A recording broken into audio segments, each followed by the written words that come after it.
Dès qu'il y a des gens qui passent dans la rue qui voient la lumière, ils sont les bienvenus. Là, on commence avec des amis, des formateurs, des étudiants. Tout ça sous le bienveillant regard du Dr Léang et des moutons de Besson aussi, ils sont là. Donc, c'est pas un cours, c'est pas une table ronde, même si on est en cercle. Et ça, c'est parce que c'est toujours plus sympathique de se voir tous. On n'est pas ici spécialement en tant que praticien ou que formateur, où il n'y a pas de technique, il n'y aura pas trop de sérieux, j'espère. C'est, c'est juste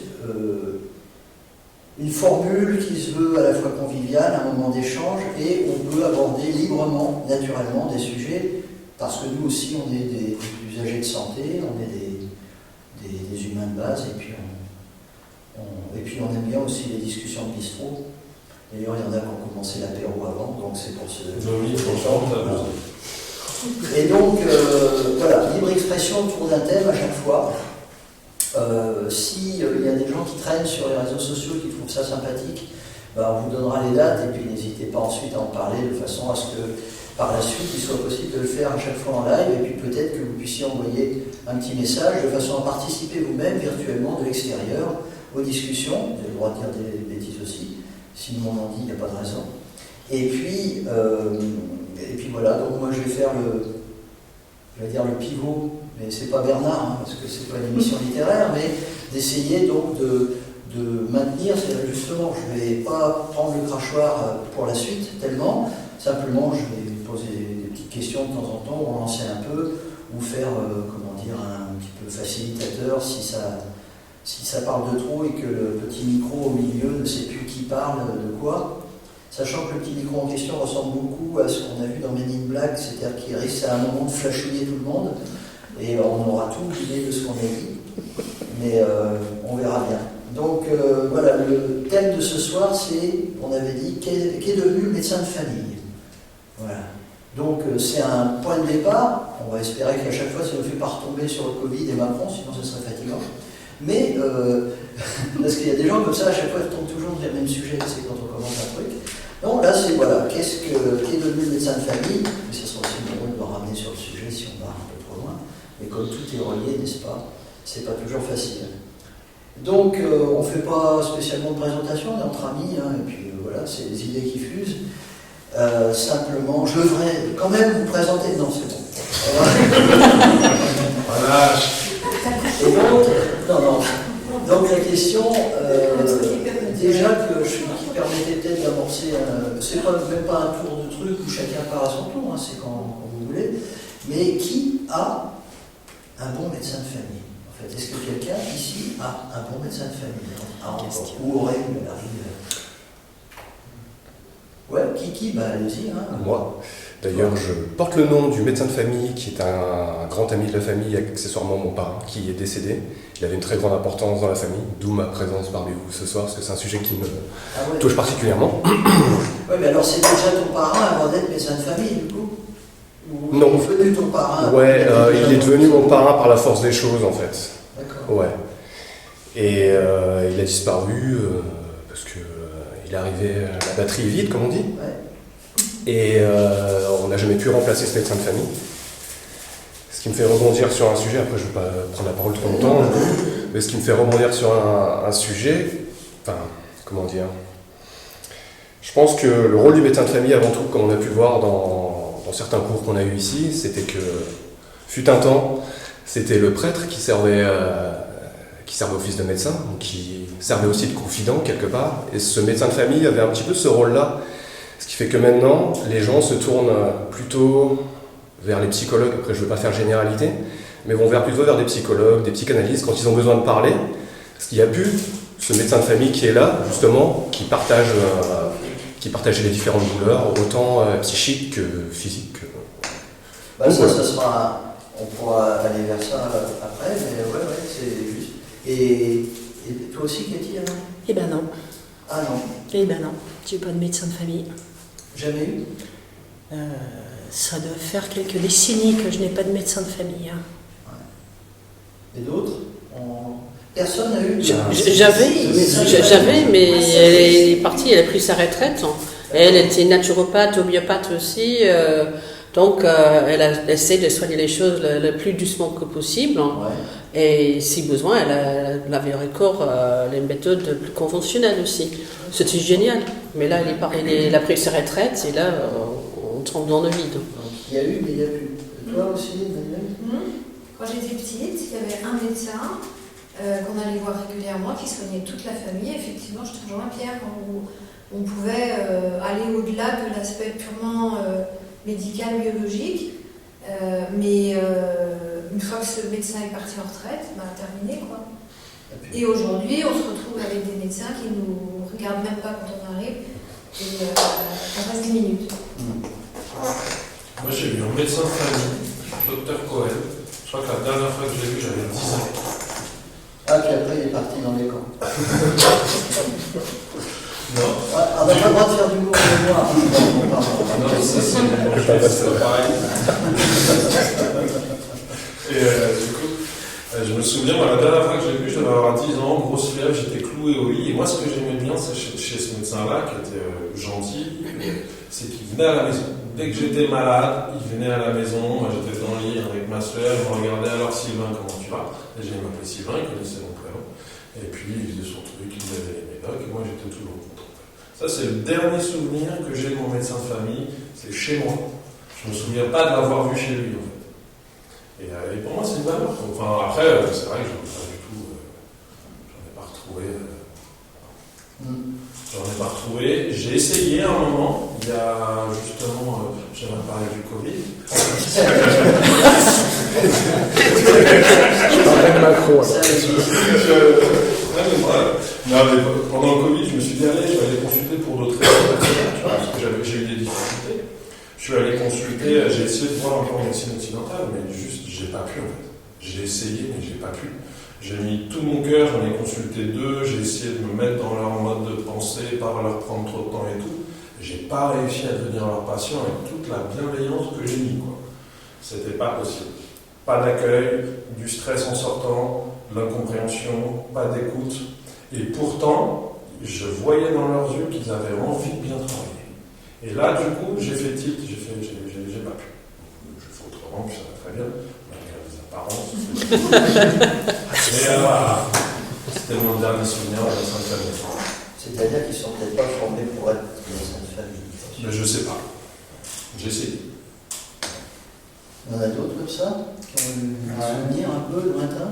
Moi j'en ai eu un quand j'étais petit, dans ma région natale. Il exerce toujours, enfin ça fait longtemps que je n'ai pas été le voir parce que j'habite plus là-bas, mais je sais qu'il exerce toujours, il est maintenant âgé, je pense qu'il a l'âge de partir à la retraite, mais il résiste, il se tient. Je pense qu'il est passionné et je pense que s'il part, il n'aura pas quelqu'un d'autre qui le remplacera. Donc peut-être que dans sa tête, il se dit il faut que je tienne ou je reste. Je pense qu'il y a un peu de ça, je pense. J'ai vu dans le journal aujourd'hui, en Bretagne, il y a un toubib qui il était en retraite depuis 10 ans, il a repris du service. Alors je ne sais pas si c'est un médecin de famille ou pas, mais déjà, les médecins traitant de base, je veux dire, ils sont obligés de reprendre du service à des âges avancés. Donc c'est vrai que de leur côté, c'est pas ça. Et moi, j'ai le souvenir qu'on allait chez lui et on entendait le piano à côté. C'était sa fille qui jouait du piano. Ah, c'était dans sa maison? Oui, c'était dans sa maison. Moi aussi. Et ça m'a frappé. Ça m'a frappé. Et puis, il venait à la maison aussi. Enfin, dans notre maison, il venait dans la chambre avec ma mère. Moi, j'étais au lit. Je savais que fallait. Je t'ai tendu la tâche. Et voilà. Mais ça, effectivement, maintenant, je le connais plus. Ça, c'est sûr. C'est plus du tout la même relation qu'on a avec les médecins. Moi, à titre personnel, en fait, j'ai pas eu trop, parce que, bon, il faut dire que j'ai pas eu trop besoin non plus, merci. Mais c'est celui des grands-parents.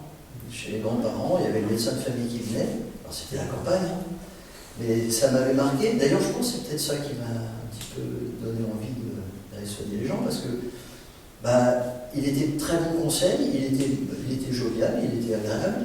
Puis il venait à domicile, effectivement. En plus, il dit allez, t'as pas un petit coup de. hall, là. Donc en fait, vraiment, c'était l'ambiance, c'est bienvenue chez les Ch'tis, quoi, presque. Mais avec modération, puis il faisait pas ça avec tous ses patients, j'espère. Mais enfin, voilà, et puis il disait non, mais prends pas ces trucs-là, fais attention à ce que tu manges, enfin, il donnait des conseils, enfin, je me suis dit, ouais, bah, c'est un type. Et voilà, il réfléchissait, il donnait des bons conseils, il droguait pas pour rien. Et voilà, après, effectivement, je me rappelle celui de mes grands-parents, par contre, il avait, dans la salle d'attente, il y avait des trophées de chasse. Tu vois, tu avais des têtes dans la salle d'attente comme ça, tu étais de la passion. Pas d'animaux, mais tu te disais bon. Donc après, il y a tout, je me rappelle, parce qu'en plus, il fumait en recevant les patients.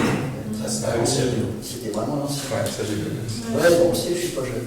Et donc, voilà, donc, mais les vieux qui se déplacent, enfin, les vrais qui se déplaçaient et puis qui donnaient des bons conseils, parce qu'un autre truc, c'est que médecin de famille, ça veut dire sur plusieurs générations. Ils connaissent la famille. Parce qu'il y a encore, à mon avis, une différence entre médecin de famille et médecin traitant. Parce qu'on propose quand même d'avoir un médecin traitant.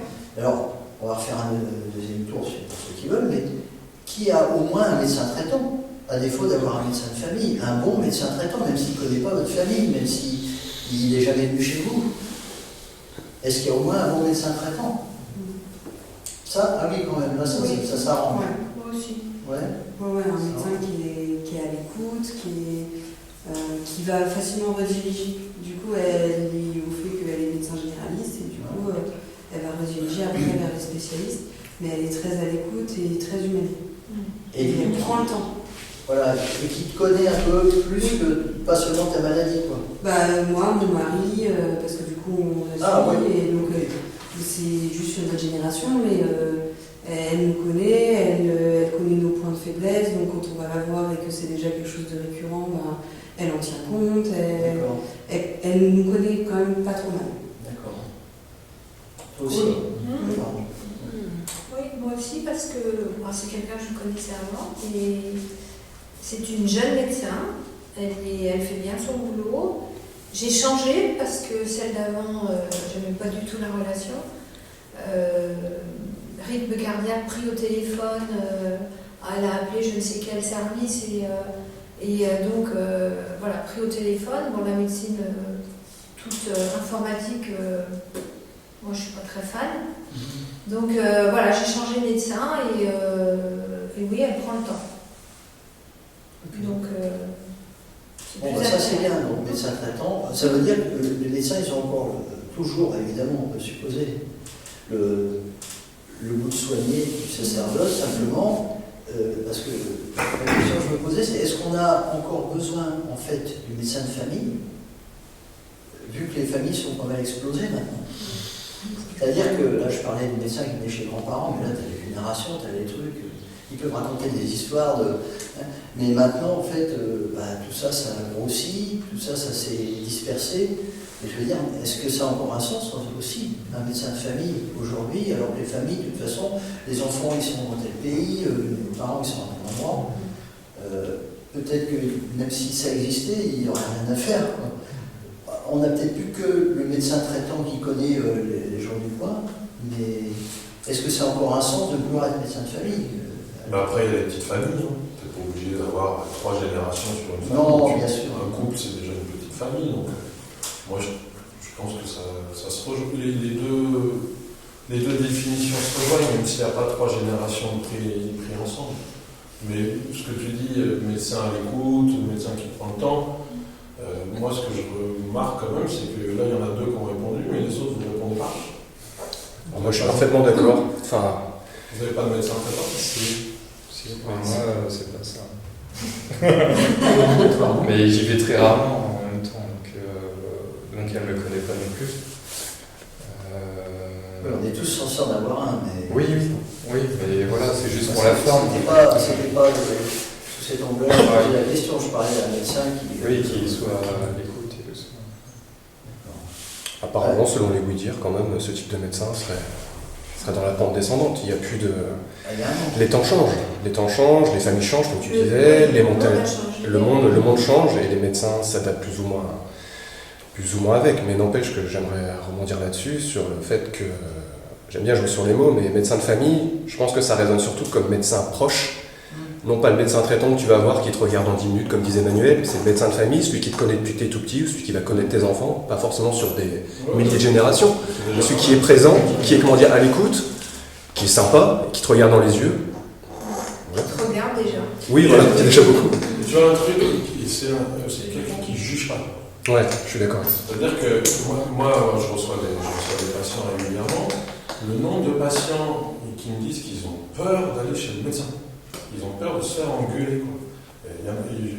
Tu vois, ça me fait bizarre. C'est-à-dire que tu te comportes bien dans la vie, que tu fasses ce qu'il faut, pas pour ta santé, machin. Ok, d'accord, mais que le médecin soit un relais de culpabilité, là, c'est pas le médecin de famille, c'est pas le médecin traitant, c'est le juge de l'enfer. Enfin, je veux dire, on est en train de se poser la question du médecin traitant, où il y a une forme de bienveillance, mais on peut se demander si la bienveillance elle est là.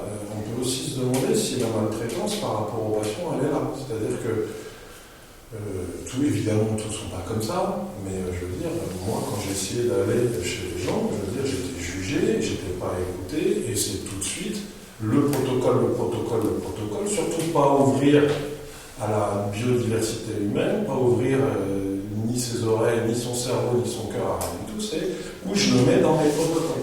Bah ça, je ne suis pas une machine, je ne suis pas un numéro, moi je considère ça comme une agression. Qu'on me prenne pour une machine, ça m'agresse.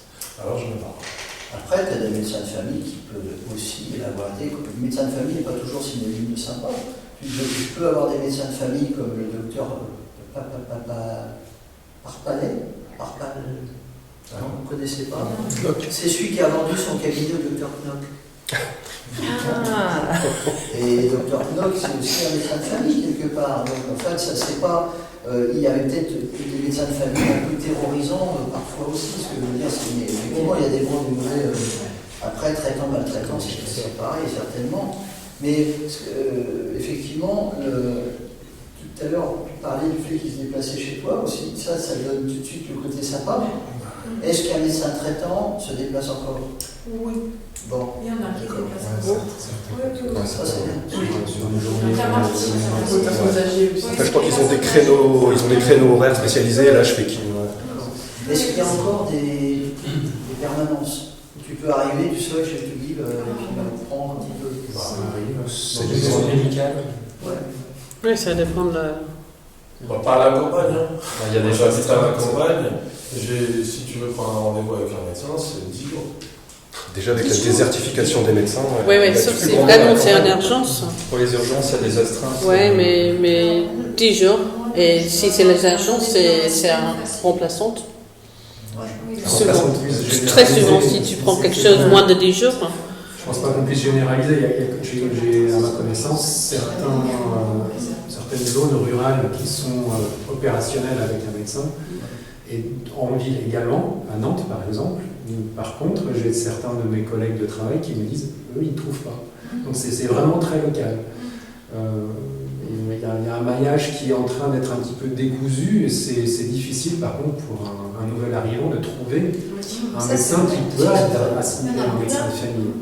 Il y a un manque de transparence sur les qualités des praticiens, enfin, à mon sens. Et c'est un petit peu nébuleux pour qui n'est pas initié avec des collègues, c'est vraiment difficile. Et il y a peut-être ça aussi, pour pouvoir être sympa, il faut avoir le temps. Et que il y a des déserts médicaux, il y a une pénurie de libre, ça avance aggravant. Et donc, quand ils savent qu'ils n'ont que 5 à 10 minutes, de toute façon, ça va être dur de faire un peu social, comme ils disent certains. Donc, effectivement, ça c'est plus systémique que individuel, le problème du coup. C'est pas qu'ils ne veulent pas, vraisemblablement, c'est qu'il y a une difficulté. En plus, je pense, entre généralistes et les spécialistes, il y a encore une grosse différence. Parce que maintenant, enfin, je sais pas, à titre personnel, j'ai l'impression qu'il y a deux glissements. Il y a des considérations de la médecine générale, alors que c'est chef d'orchestre important, essentiel, et c'est lui qui connaît les gens, c'est pas que la maladie. Et puis la médecine dite de Pasteur qui a remplacé celle d'Hippocrate. Et est-ce que la médecine de Pasteur est compatible avec le médecin de famille? Normalement, c'est pas dit, parce que c'est le laboratoire d'analyse qui devient un médecin de famille maintenant, sauf que c'est par définition, il n'y a rien à faire de la personne qui entoure la goutte de sang qui sont en train de le décortiquer. Donc, c'est peut-être le système qui pose le plus de problèmes et non pas les individus. Maintenant, il y a toujours quand même un afflux vers la médecine, parce qu'il y a toujours l'aura de la formation médicale, mais peut-être est-ce que ça correspond vraiment entre ce qu'ils font à la sortie et toi, tu as fait un peu, donc qui c'est qui avait fait ta maman avait fait ça, mais en médecine, en études médicales. Tu connais des gens qui ont fait médecine, non? À part mes parents, plus trop. Et par exemple, ouais, mais là, donc c'est déjà une génération d'avant, donc ils ont. En fait, eux, ils sont toujours pour moi comme des médecins de famille. Voilà, forcément. Ils font beaucoup de visites. Puis à côté village aussi, je trouve qu'ils jouent. Je pense que dans les grandes villes, c'est plus difficile d'avoir ce rapport. En ville, c'est plus dur. Dans un village, les gens se connaissent, du coup, j'ai l'impression qu'ils suivent plusieurs générations, qu'ils connaissent les enfants de gens. Puis moi, j'ai des souvenirs enfants de me déplacer avec mes parents en visite. J'étais dans la voiture en train de. J'étais enrhumée ou grippée, voilà, ils ne pouvaient pas me garder, du coup. Ils ne pouvaient pas me faire garder, du coup, j'étais à l'arrière de la voiture et j'allais en visite. Non, mais elle a fait comme Léon, il suit son père en ensuite, donc c'est comme ça que. Ouais, donc j'ai dedans, mais c'était. Et c'est toujours, alors après je sais pas si c'est bien ou mal, mais mon médecin traitant c'est toujours ma mère. Ouais. Donc alors j'ai toute l'impression. C'est rare. Je la vois soigner les autres, beaucoup. Je vois tout le temps, toute la passion qu'elle a, qu'elle met dedans. Elle est très investie, elle prend beaucoup de temps. Ouais. Moi j'ai vu ta maman il y a quelques mois où tu vois, c'était une personne qui était en fin de vie, et j'ai envie de discuter un peu avec elle. Ah non, c'est pas ça, mais. Non. Une patiente, et elle la suivait, je veux dire, c'était beau, quoi. Je veux dire, elle allait chez elle, elle n'a pas lâché, c'était vraiment là, pour le coup, du début à la fin, quoi. Donc il y a un côté où aussi je sais pas, elle était au chevet du malade. C'est ce qu'elle m'a envoyé.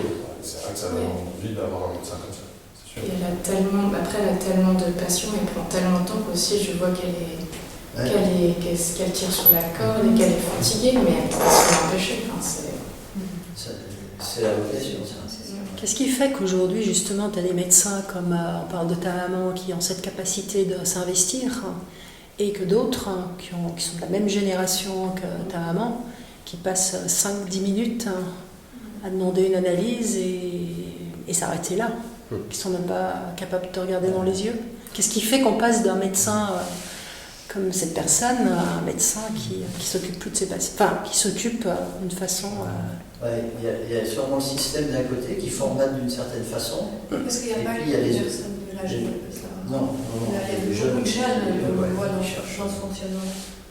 Justement, moi j'ai un grand ami qui a terminé ses études de médecine, qui est actuellement médecin remplaçant, et il a complètement arrêté. Car il avait l'impression de faire du chiffre. Là, c'est ce qu'il m'a dit au détour d'une soirée. Il m'a dit, ouais, Pierre, tu vois, là j'arrête, je sais pas trop. Il se demandait d'ailleurs s'il n'est pas s'orienter en médecine chinoise ou quelque chose comme ça. Il a complètement arrêté, il ne sait pas quoi faire. Il dit, j'ai même pas l'impression de faire de la médecine. Je délivre des ordonnances. J'ai un certain créneau, plus ou moins, pour avoir des patients. Je fais du chiffre, si on veut, mais voilà, ça s'arrête là. C'est pas la vision que j'avais de la médecine, c'est ce qu'il m'a dit. Il exerce dans quel cadre? Médecin remplaçant. Général, général, ouais. Bon, on a dit qu'on n'aborderait pas trop le sujet, mais il faut que le Covid a prédit. c'est toi, là. Mais C'est non, je veux dire, ça sert de révélateur un petit peu aussi au niveau des choix qu'on fait aussi des catégories de soignants, quoi, par rapport aux ordres qui viennent du dessus et à ce que la conscience nous dicte. Donc, la fameuse expérience de Milgram et celle de H a bien servi à ce moment-là. Moi, je rebondis sur ce que tu dis, Cathy, parce que quand je vois l'expérience de ta maman qui s'épuise au travail, s'épuiser, j'en sais rien, mais en tout cas, elle fatigue beaucoup, et que tu vois d'autres personnes qui sont, comme ton ami, qui a l'impression de faire du chiffre quelque part, c'est rentable comme métier. Moi, je me dis, en fait, entre l'un et l'autre, j'ai pas envie d'être médecin traitant. Il n'y a pas un juste milieu où tu peux aussi vivre correctement de ton métier, avoir le temps pour tes patients, avoir une forme de liberté diagnostique aussi, parce que les protocoles, c'est pas la liberté. Je veux dire, la spécificité des individus, elle est importante à prendre en compte. Et tous les gens qui aiment l'humain, tous les gens qui font la médecine, normalement, ils aiment l'humain, ou sinon tu prends soin d'autre chose. Tu prends soin de quelque chose que tu aimes à la base. Enfin, je sais pas, ça me paraît une cohérence logique. Donc, c'est. Non, ça dépend si tu veux. Taper en milieu. Si tu veux, par exemple, draguer les meufs, et puis en laissant traîner ton stéthoscope sur la plage arrière de la bagnole. Pour les infirmiers. T'as des motivations initiales et très différentes qui te poussent à des études de départ, je pense. Moi, j'allais en salle de muscu. Ouais, par exemple. Ça va beaucoup. Mais. Parce qu'il y a l'attrait de la connaissance aussi, l'attrait de la connaissance, on passe pas forcément l'humain. Enfin, c'est. Ouais, il y a aussi ça. On veut comprendre, mais c'est pas les mêmes. Tu parles de la connaissance? Oui, je pense que connaître l'humain, voilà. Et après apprendre à l'aimer. Ouais, c'est pas mal ça. Parce que des fois, il y a des envies de comprendre des choses sans forcément avoir au fond de soi l'envie de soigner les autres. Moi, je me rappelle d'un collègue qui disait, mais bon, mes patients, c'est des cons, il disait. J'ai dit, raison de plus pour essayer de les comprendre et de les aider, peut-être. Mais en fait, d'un côté, il avait étudié, il était intéressé par ce qu'il étudiait, mais l'autre, il en avait marre des gens qu'il voyait. Et lui, peut-être passe à autre chose, parce que c'est pas cool, quoi, de commencer à penser comme ça. Ou alors, tu leur dis à eux en face, avec amour, pour qu'ils changent. Mais tu dis ça à moi, c'est pas. Qu'est-ce que tu veux passer? Mais parce que effectivement, c'est la nature humaine, elle n'est pas simple. Et on peut comprendre que d'un côté, on soit intéressé par elle et que de l'autre, on soit fatigué par elle aussi. Mais c'est pareil aux enfants, tu les aimes bien, ils sont fatigants. Il y a des bons et des mauvais jours. Il faut avoir un fond d'amour, effectivement, sinon tu ne supportes pas les gens fatigants. D'ailleurs, il serait temps qu'on termine là, parce que. Non, mais j'avais noté un dernier truc, c'était. Vu qu'il y a de moins en moins de médecins, il y a de plus en plus de maisons médicales. C'est-à-dire que les médecins se déplacent moins, mais il y a aussi moins de cabinets. Et c'est des patients qui doivent faire de plus en plus le chemin. Mais est-ce que les maisons médicales, c'est des maisons familiales, quoi? Est-ce que c'est quelque chose qui va... est-ce que les médecins de famille peuvent être remplacés par des familles de médecins? Enfin, si je veux dire, par des groupes de... Toi, tu l'as préparé. Ouais. Tu nous as dit de rien préparer, tu prépares des trucs. On a l'air con. Les familles de médecins. C'est pas correct. Et après, j'ai plus rien. Donc, si je fais autre chose, ça sera des... En fait, c'était bien. C'était bien avant que tu termines, c'était pas mal. Est-ce que tu parles de médecins qui travaillent ensemble, de familles de médecins qui travaillent ensemble pour le bien de leurs patients, ou est-ce que comme les parents de Raphaël, je parle de gens qui se regroupent dans une maison, bien sûr. Oui. Mais la réflexion que je me fais quand on parle d'une maison médicale, quand il y a un regroupement de praticiens de médecine, peu importe les types de médecine, est-ce que ce sont des gens qui collaborent ensemble pour le bien de leurs patients, auquel cas ça fait une famille de médecins où ils unissent leurs forces pour soigner des gens, ou est-ce que chacun partage juste la secrétaire et les toilettes pour chacun faire son travail d'une façon très individuelle? Je ne sais pas, c'est une question que je me pose. Justement, dans ma famille de médecins, je mettrais les secrétaires médicales.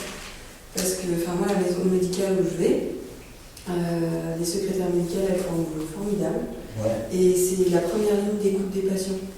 C'est-à-dire qu'on ne peut pas prendre rendez-vous directement avec les médecins, on ne peut pas prendre rendez-vous sur Internet, sur les applications et compagnie.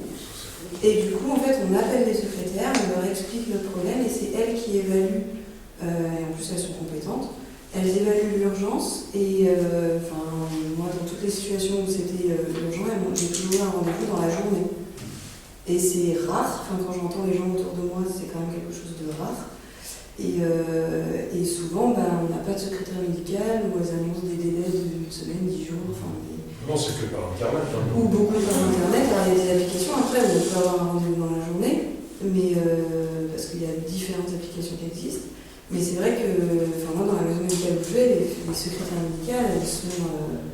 C'est pas juste c'est pas des videurs, mais d'accord, ok. Et elles ont vraiment un rôle essentiel, en tant que patient, moi je trouve qu'elles ont un rôle essentiel dans la maison médicale.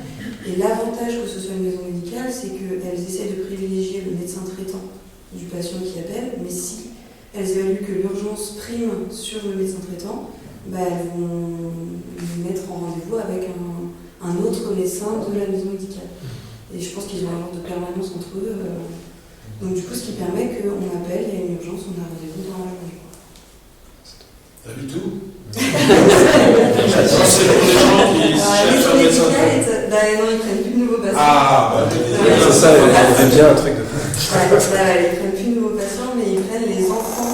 En fait, ils privilégient les enfants des patients qui sont déjà. Parce que du coup, c'est une zone où il y a pas mal de. Ça s'est beaucoup construit, il y a eu des écoles et tout ça, donc du coup, ça a attiré des populations qui sont en âge d'avoir des enfants. Donc du coup, quand ils ont les parents, ils privilégient de prendre les enfants plutôt que de prendre des nouveaux patients. Mais il y a des avantages. Donc on retrouve sa chemine vers le médecin de famille. C'est ça. C'est 2.0, quoi. Parce que le mode de vie change.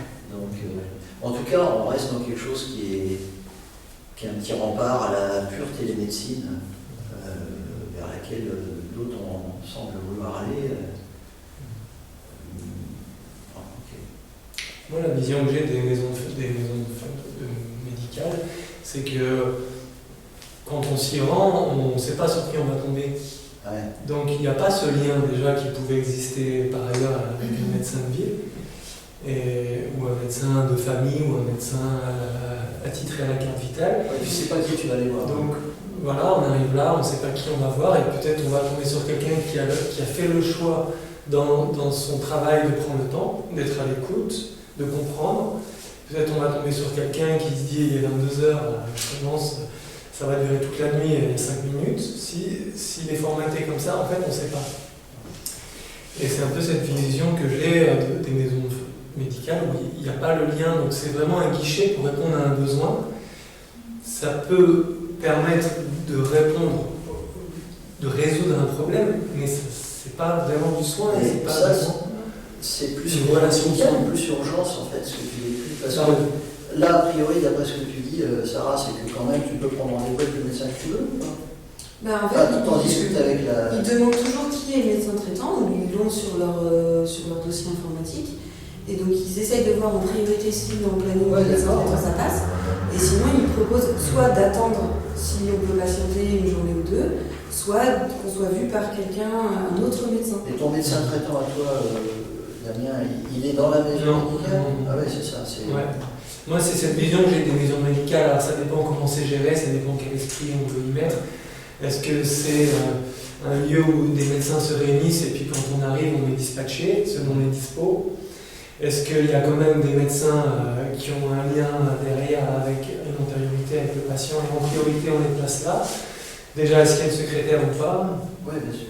Donc, il y a un peu tous les cas, mais... Tout dépend déjà si tu connais le tout-bit qui est dans la maison médicale ou pas. Voilà, en tout cas, ça nous ramène à ce choix que fait le médecin dans sa pratique, que ce soit le médecin historique ou que ce soit le médecin d'un jour ou d'un soir, s'il y a une urgence en maison médicale de garde, eh ben, on va être face à ce médecin qui fait un choix de pratiquer d'une manière ou d'une autre en prenant le temps, en étant à l'écoute ou pas, en essayant de ne pas être uniquement sur la prescription. Bon, là, le groupe est un peu faussé, donc si je vous dis, si vous avez des symptômes bizarres là, et incompréhensibles soudainement. Moi, je t'appelle. Comme d'hab. Prochaine maison médicale.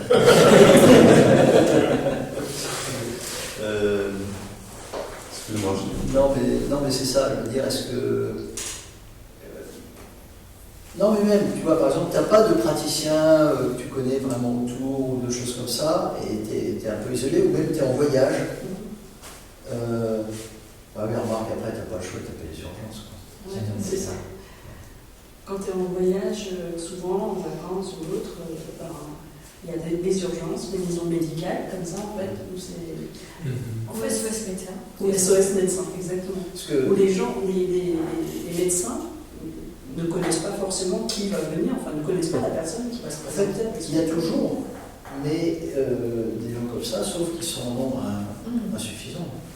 J'ai un copain qui il m'a appelé, donc il était cloué au lit, il avait une grosse fièvre, il tremblait, machin. Bon.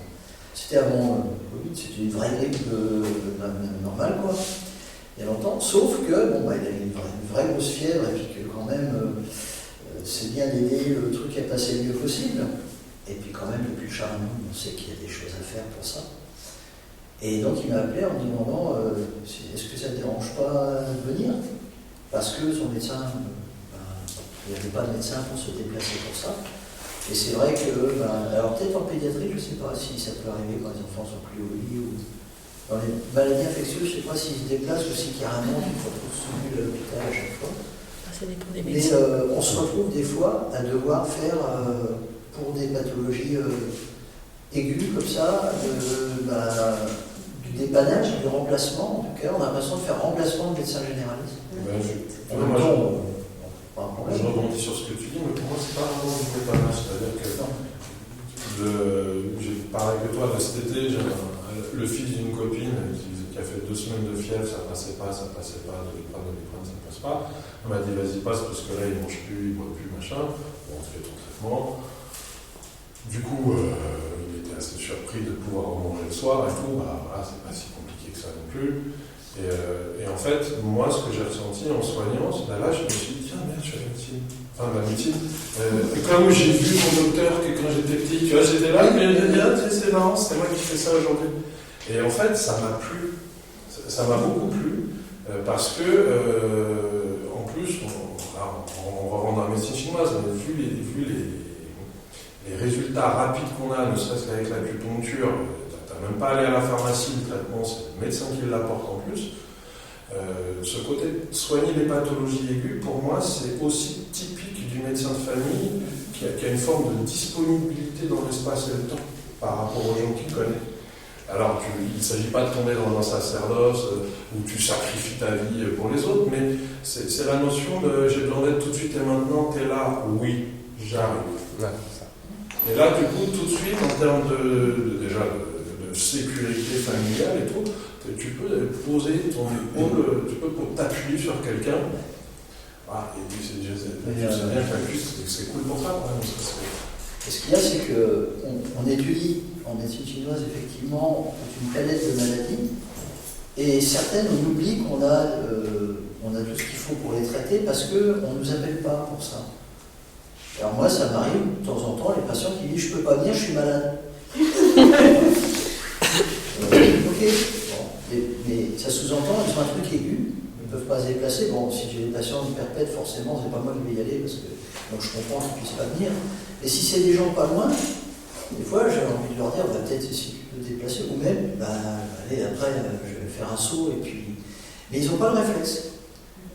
Certains l'ont, effectivement, même s'il y en a d'autres, c'est pas d'autres moyens thérapeutiques, mais on perd cette notion du fait que c'est de la médecine générale, parce qu'on a moins l'occasion de faire ces traitements-là. On a plus des gens qui viennent, soit pour du bien-être ou de la prévention, youpi, ou alors de la chronicité, et ils savent qu'on va pouvoir faire un suivi. Mais en fait, c'est vrai que le côté aigu, il y a toujours le réflexe, c'est grave, c'est quoi, l'urgence. Puis quand ils ont bien fait un tour d'urgence, puis que finalement ça n'a rien fait, bon là, on prend la main éventuellement, parce qu'on ne veut pas dire qu'à tous les coups, on va forcément mais c'est un petit peu dommage qu'on n'ait pas plus souvent l'occasion de jouer au docteur, si j'ose dire, comme tu dis, parce qu'on perd un peu ce réflexe. Alors, ils peuvent arriver au cabinet comme ça, pour une autre raison que celle pour laquelle ils ont pris rendez-vous il y a X temps, parce que là, il se trouve qu'ils sont bien enrhumés et puis qu'on en profite. Mais sinon, on a moins l'occasion de quelqu'un qui nous appelle parce qu'il a un verrou ou un truc. T'as l'impression d'être la solution de dernier recours, quoi, quelque part. Dernier recours C'est-à-dire quand ils sont dans une errance thérapeutique de longue date, qui à force d'essayer des trucs, ils tombent chez toi, puis si enfin ils ont une réponse réponse, tant mieux. Mais en tout cas, c'est que dans l'esprit des gens, déjà la médecine chinoise, tout le monde ne connaît pas, et puis dans les maladies aiguës, il y a les urgences, quoi. Enfin, je te dis, quand quelqu'un t'appelle en disant qu'il ne peut pas venir parce qu'il est malade, tu te dis que dans sa tête, il a décidé que tu étais là pour tel truc, ou parce qu'il est venu au bouche à oreille, parce que tu as essayé autre chose, qui n'a rien à voir avec ce pourquoi il est là, donc il n'envisage pas que c'est une forme de médecine générale. C'est tout. Mais je pense que ça dépend aussi comment on fonctionne. J'ai eu des cas de personnes qui m'ont appelé parce que le médecin traitant ne pouvait ou ne voulait pas se déplacer. Et j'ai fait le travail de me déplacer à domicile parce que la personne ne pouvait pas, par exemple, aller aux urgences. Et au bout d'un moment, ça se dit. Les gens savent qu'on fait ce genre de service ou pas. Oui.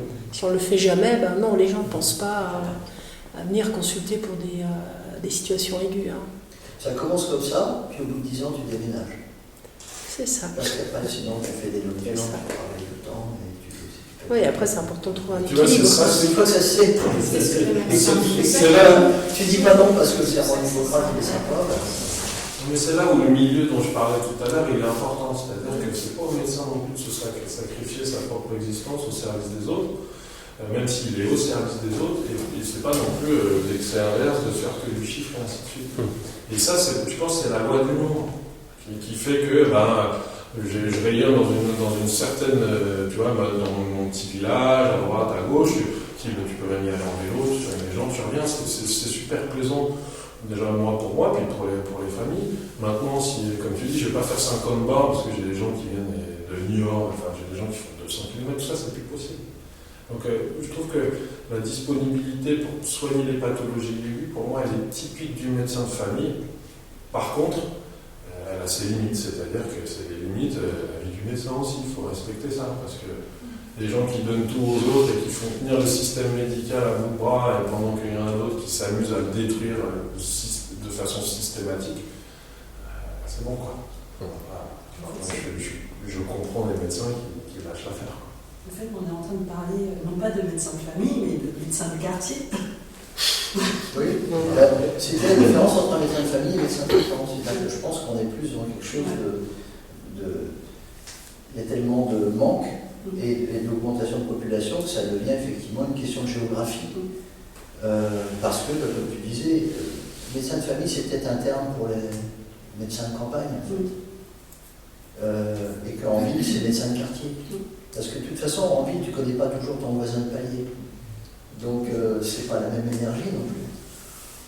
Ça dépend des quartiers, je ne sais pas. Mais, donc, c'est peut-être aussi un mode de médecine qui va avec un mode de vie qui a disparu. Auquel cas, si tu veux retrouver cette médecine-là, il faut déjà recréer un mode de vie qui va avec. Donc, si jamais on arrive à faire des soins itinérants, un jour on verra si ça existe encore. Mais c'est vrai que c'est la proximité. C'est vrai que c'est peut-être pour ça aussi qu'on ne fait plus trop, parce qu'il y a de l'exode rural, donc pourquoi il n'y aurait pas d'exode médical, hein. Donc, il y a un autre phénomène aussi, après à confirmer par rapport à les chiffres réels, mais il y a une féminisation aussi qui est importante oui, ça, de la fonction médicale.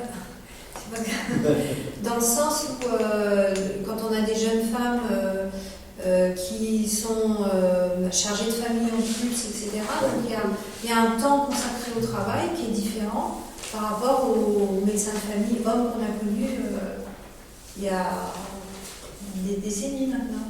Donc, tu es contre la femme? Pas du tout, pas du tout. Je C'est ça. Je constate juste que le temps de travail consacré n'est pas forcément le même parce qu'il y a une charge à côté, familiale, etc.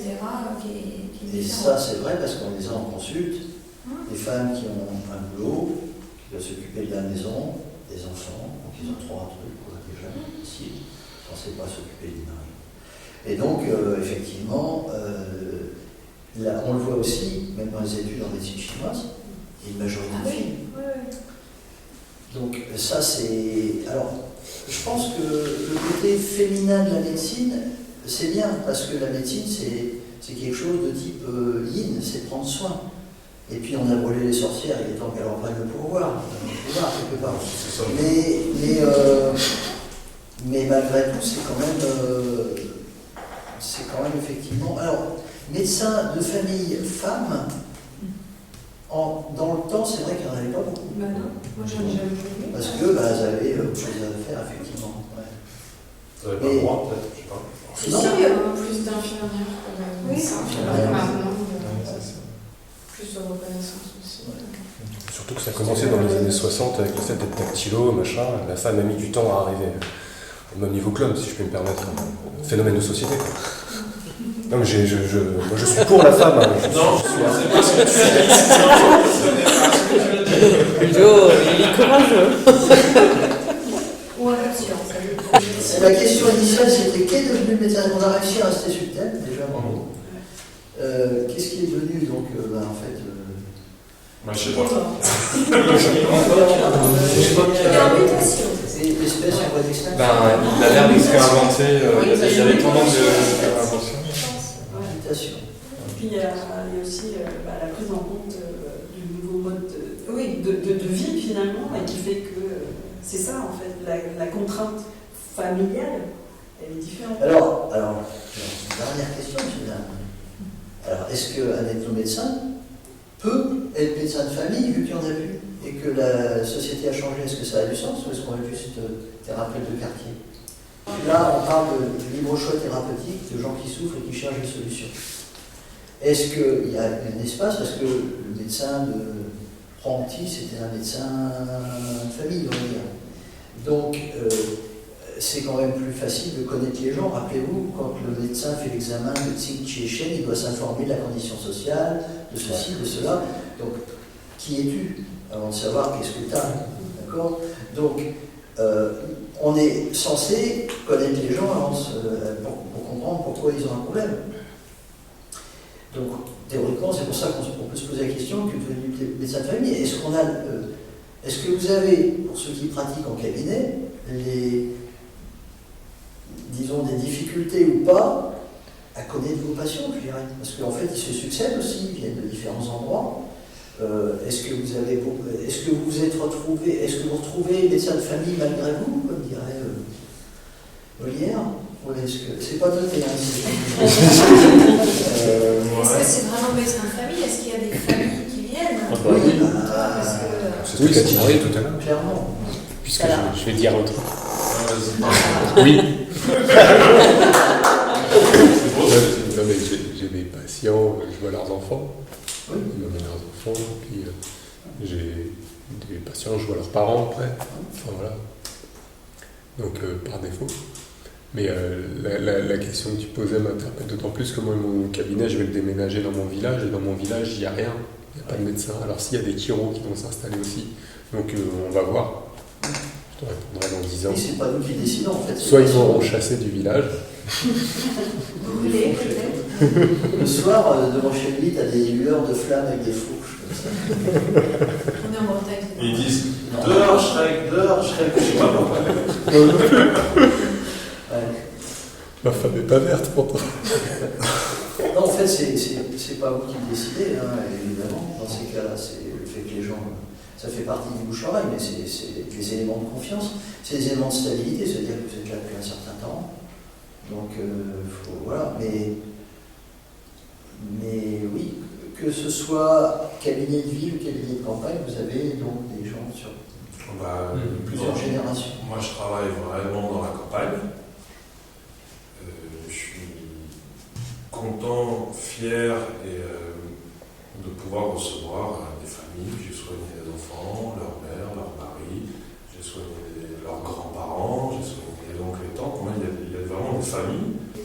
Moi, sincèrement, je deviens vraiment ethno-médecin de famille, mais malgré moi. C'est-à-dire que j'ai rien cherché. Par contre, la confiance que j'ai dans la médecine que je pratique, la confiance que j'ai dans les méthodes et la façon dont j'organise mon travail chez moi, je trouve que les gens c'est propre, je prends le temps, 1 heure, je sais qui je soigne, je sais pourquoi je soigne, je sais comment on va y aller, et puis quand il y a des difficultés sur le chemin, je prends le temps de les comprendre, on explique, on réfléchit ensemble. Oui, je soigne des familles et je suis content de ça. Et les gens, ils savent qu'en fait, il y a un feedback. Parce que tu parlais de médecin de famille, on peut se parler dans une famille aussi. Et quand on dit là, ce que tu m'as fait, ça va pas, ok, pourquoi, qu'est-ce qui se passe, ainsi de suite. Quand tu dis là, moi je me souviens de mon grand-oncle qui était sur son lit à l'hôpital, qui cachait ses médocs sous son matelas, parce qu'il disait non, ces médicaments ils me vont pas, ils me rendent malade, mais ils veulent pas écouter. Donc il est obligé de cacher ses médocs sous le matelas à l'hosto. Parce que voilà, c'est ça aussi le médecin de famille, c'est une notion de confiance dans les deux sens. Vous voyez derrière les trucs. C'est beau. Je pense à l'isolement de certaines personnes, le fait que le médecin il se substitue un peu parfois à la famille aussi. Il veut rester c'est ça. Reprendre des mots et tourner dans une autre. Substituer la famille. Tu veux dire que des fois ça devient le père. Non, mais quand la personne est devenue isolée, qu'il n'y a plus ses enfants autour, c'est le dernier à encore visiter, c'est les visites régulières qui maintiennent les gens dans un lien social. Mais c'est vrai qu'il y a des familles qui ne peuvent même pas dialoguer dans leur famille. Qui fait le médiateur entre les différents, qui est obligé d'appeler les enfants pour savoir qu'est-ce qu'on va faire pour la personne qui vieillit. Ouais. Ouais, je trouve ça important d'être juste là, d'être présent, d'être dispo. Si quelqu'un appelle, de répondre, bon, dans la limite, mais de répondre, de pouvoir ajuster, de pouvoir écouter toutes sortes de choses. Pour moi, le médecin de famille, et c'est vraiment notre travail, on peut incarner cette dimension-là. Le médecin de famille, c'est celui qui est présent.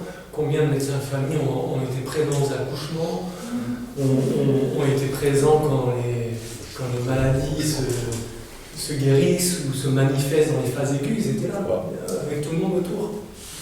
Donc cette présence-là, elle est vachement importante. Et moi, ça me plaît bien de jouer ce rôle-là, de me dire, je me prétends pas être le médecin de famille dans le cliché auquel on peut le voir, mais cette dimension de présence, de disponibilité, d'écoute, moi, elle me plaît bien. Ce que tu dis, ça me fait penser à un truc. Je sais pas si c'est ça qui serait le signe que tu peux te sentir, entre guillemets, médecin ou ethno-médecin de famille, mais le fait de suivre des corbillards. C'est-à-dire d'être invité par la famille à l'enterrement d'une personne que tu as soignée. Chouette. Ouais. Non, mais. C'est-à-dire que c'est encore arrivé il n'y a pas très longtemps d'apprendre qu'un patient est décédé et que dans ses dernières paroles, dites-lui de bien le remercier pour tout ce qu'il a fait pour moi. C'est beau. Tu as amené le truc au bout et tu dis, bah là, tu as l'impression de faire un peu partie de la famille, tu vois, parce que tu es au courant des choses, etc. Et donc, parce que on sait très bien que la mort, c'est juste le contraire de la naissance, mais pas de la vie, et si tu arrives à l'emmener au bout, même si c'est d'autres qui l'ont mis au monde, si c'est toi qui le rends au monde, qui aide à ce qu'il rentre bien, tu te dis, bah ouais, tu as fait quelque chose de familial, si je puis dire. Mais, donc, je pense que c'est peut-être un critère intéressant, ça, de savoir que tu peux, ça m'est même arrivé que des gens te demandent de parler à l'homélie, tu vois, parce qu'ils ne savaient pas quoi dire. Bah, tu es touché parce que là, tu dis, putain, je fais partie de la famille. Et même des fois, tu connais mieux le patient, surtout que certains moments. Parfois, Il y a une forme d'intimité en tout cas. Ouais. Bah oui, parce qu'il y a les secrets de famille, puis le médecin, il y a le côté professeur, donc effectivement, des fois tu connais, d'ailleurs tu gardes des choses quand même. Mais... Quand tu suis trop de corbillards, il y a peut-être un moment. Non, mais c'est quand la patiente elle est vieillissante, tu sais, arriver à un certain temps. 3 par semaine maximum. Non, mais c'est vrai que ce que dit Patrick, c'est qu'en fait, le médecin, il a ce côté interne, très proche de la famille, en même temps très externe. Donc il joue sur tous les tableaux. Ouais, mais c'est ce qui donne un pouvoir aussi de rester d'avoir la distance, pour le dire. Voilà, c'est ça. C'est pour ça aussi. Ça sera un autre sujet. Peut-on soigner les proches? Tiens, ça sera intéressant. Bon, je ne sais pas ce que vous en pensez. C'était histoire de faire un petit apéritif de nouvelles formules. On tâchera de faire cette fois de temps en temps.